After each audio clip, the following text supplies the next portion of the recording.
We are hot off of WrestleMania 41, exactly a week away. So I figure what better time than now to predict WrestleMania 42. Not necessarily the results or anything, we can kind of maybe do that, but we are predicting 5 matches each on night 1 and night 2. I'll get it out of the way now. Not everyone made it on. We'll get to the end of the video to kind of give nods to who made it off. To be honest with you, I had this idea, and as I was doing it, it proved to be so hard. I was actually shocked about how difficult it was. Because genuinely, I don't know what I'm having for breakfast tomorrow. I don't know what the WWE is going to do at Backlash in a few weeks. How am I supposed to know what feuds and stuff I'm like arguing as if this like wasn't my idea to do? Anyway, we're going to get started, but before we do, please make sure you subscribe, leave your likes, leave your comments. What do you agree with? What do you disagree with? What are your predictions for WrestleMania 42? I'd love to hear from you. And all right, with that said, we'll get started. I'm going to start with the main event, or at least a little maybe more hyped up match, so people don't click off this video. This one, admittedly, just a dream pick.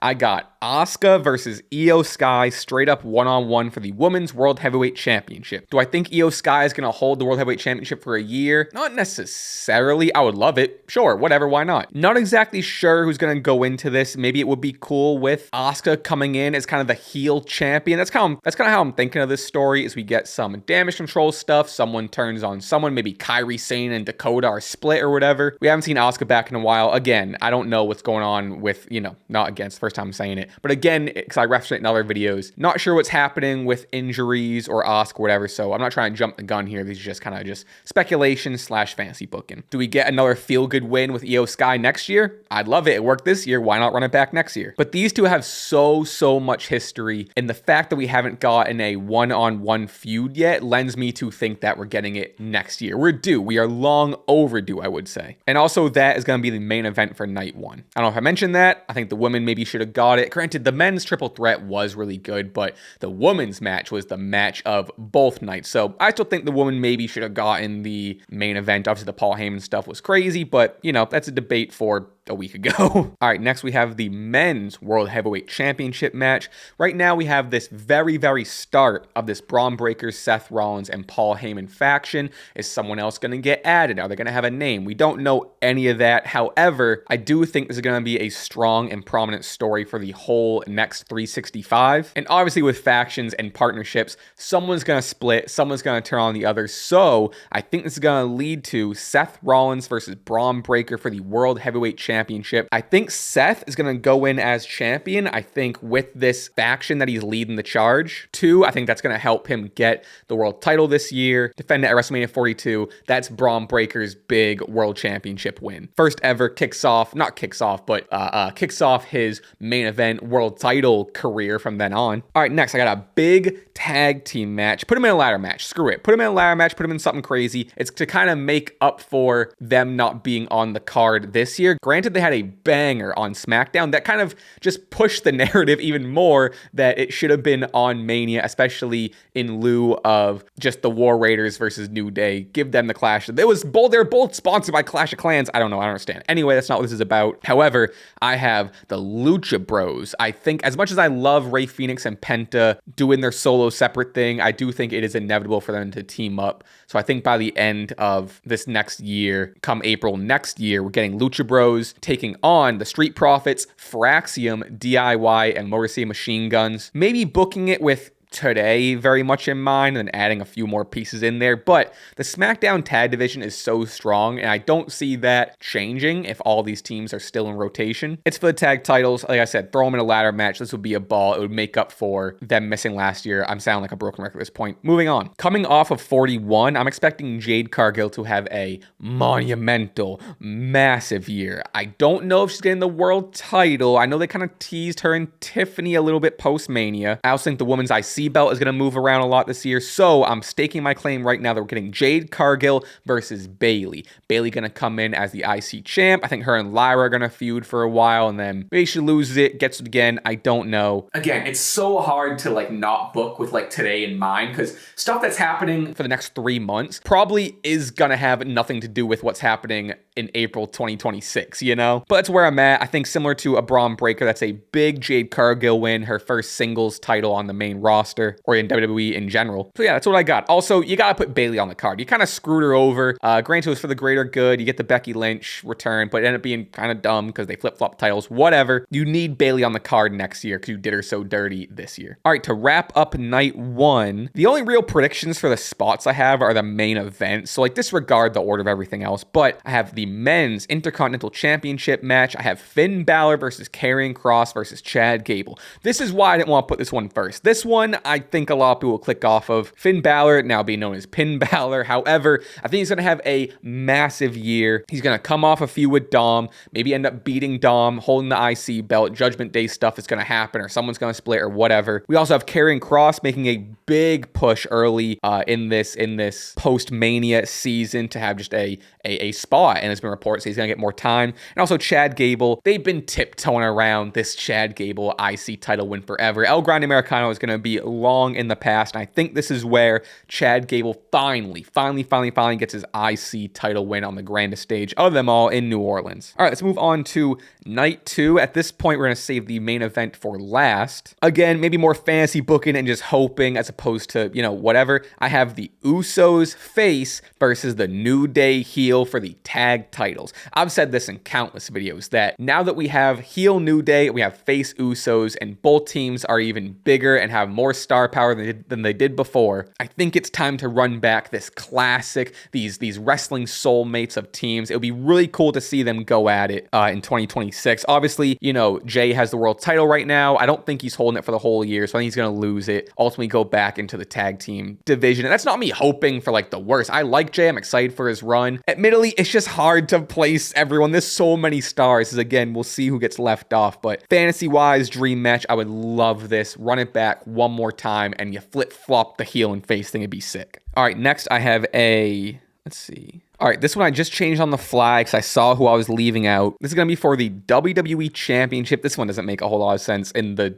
landscape we're at, but that's the point, right? I have Roxanne Perez is going to be in this match. We're finally getting the call-up. We're finally making it official. Roxanne Perez, welcome to the main roster, versus Tiffany Stratton. To be honest with you, she's one that I forgot, so I added her on. I took out Becky Lynch because I just have no idea what we're going to do with Becky Lynch, versus Rhea Ripley. Rhea Ripley's got to be on the card. And honestly, I had Bianca Belair in this to make it a fatal four-way. I'm just so curious what we're doing between her, Naomi, and Jade in the next coming months. I don't know. Bianca's just another name that I'm really not sure what we're going to do with. And again, grain of salt, this is all just such crazy speculation. I have no idea clearly. Any of these women that got left off could be like, you know, put in like the title matches and other people left off and like whatever. But yeah, I don't have too much reason for this. Again, I think people can be interchanged, but the stars of Roxanne, Tiffany, and Rhea need to be in the world title picture. So don't Becky and Bianca, but I don't know. Make it a fatal four-way, make it a 5-person match. I don't know. All right, that one's kind of muddy. We're going into something that's wild. We have the United States Championship match for the men. I have Jacob Fatu, because I want him to hold it for the whole year. I don't even know if I want him to lose this match, but he needs to be prominently featured here. I have Jacob Fatu versus Andrade versus Aleister Black versus Carmelo Hayes versus a called up Trick Williams, and then you throw a big man in there because he's always going to be kind of floating around, in Braun Strowman. Braun Strowman you could swap out for like a Bronson Reed, or I don't know, someone else, a Drew, who I admittedly don't have written down. That is your United States Championship multi-man. Make it a ladder match. Have a ladder match for the tag titles on night one, another ladder match on night two for the US. Make every match a ladder match for all I care. Do it. This one just getting everyone in the scene. I think Andrade and Aleister Black especially are going to have big years. Melo needs a big year. I think bringing up Trick. I thought he was going to get brought up at Raw after Mania, to be honest, but bringing up Trick to continue a feud with Melo, get them all involved in this US title picture is great. And then you have Braun Strowman as kind of the wild card big man in the ladder match. Again, swap him out for someone, whatever. All right, I hate that I even wrote this one down, but I've been thanking my lucky stars for years that we still get to see this person wrestle. I don't want this person to retire. This isn't me hoping. This is just, I think this is a dream match down the line. Maybe it happens next year. Maybe it happens 3-4 years from now. I don't know, but I have Dominic Mysterio versus Rey Mysterio in a mask versus career match. Maybe not mask versus career. I don't want Rey to get unmasked. I'm changing that. It's a retirement match is what it is in general. Maybe in terms of mask versus retire, like Dom gets to wear a mask or something. I don't know. I don't want Ray to get unmasked. Pretend I didn't say any of that. But I think we're still getting Dom versus Ray retirement. Again, have to reiterate, I don't want Ray to retire in a year. I want him to wrestle forever. However, I am aware that he is 50 plus at that point. He did just get injured and left off last year's card, unfortunately. Maybe he's calling it. I really hope not. I don't even know why I'm putting this into the universe. I'm feeling like shit. However, when it happens, and I'm not the first person to say this, Dom versus Ray retirement match is the way to go. Okay, maybe a cop-out answer for the main event, but I am still on the camp that we are getting it before these men are said and done. Roman Reigns versus The Rock, straight up. Oh my God, Cody Rhodes isn't on here. I didn't write Cody Rhodes down for anyone. Dude, this is so, I don't know. There's too many stars. There's so many stars. Regardless, we'll get back to that Cody thing. Could it be Cody versus The Rock? Could Cody be thrown in here, make it a triple threat? Sure. I think my official pick, though, is one-on-one Roman Rocky for the WWE title. I can hear the boos now. I can hear the hate comments. I know. But if it's the main event of WrestleMania, because they're not going to put it at night one, let's be honest. I know the whole discussion about night one versus night two, whatever. At the end of the day, The Rock and Roman Reigns together are not going to main event night one. You know, The Rock is not being anywhere but the end of night two. And if you're doing that, you got to have the title on the line. Does it make it more predictable that The Rock's not going to win? This is a big discourse, like even before 41, we were kind of talking about and speculating what would happen in the main event. They don't need the title. However, if they're the main event, I want them to have the title. That's like a me thing. I know there's been Mania main events that haven't been for the title, but I don't like that. Again, you could throw Cody in here to make it a triple threat. CM Punk wasn't mentioned. You could throw him. I was thinking of throwing him with like the Braun Breaker and Seth Rollins World Heavyweight Championship match. And I hate that these names got left off. Like I said, this was just so difficult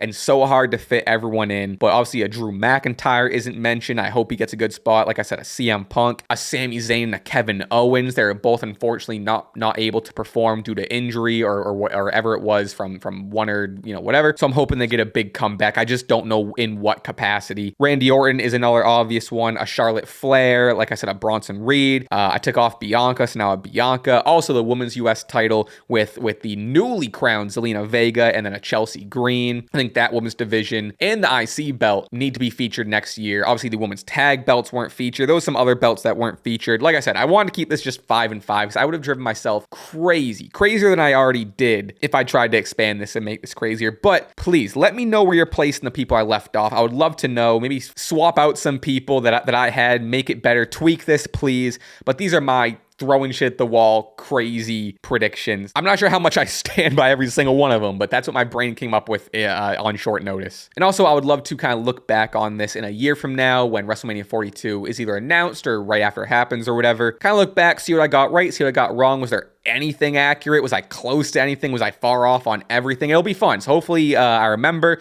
Please remind me because I'm gonna forget. That's your task from a year from now. It's a year out favor that I'm asking for you. The favor. There's gonna be so many favors next year too. And there's so much other fun stuff to predict, like celebrity involvements, the theme song. Thank you for being here. I appreciate it. Catch up on everything. Follow me on everything. You get it. Blah blah. I'll stop keeping you. All right. Until next time. Bye. Goodbye. Bye.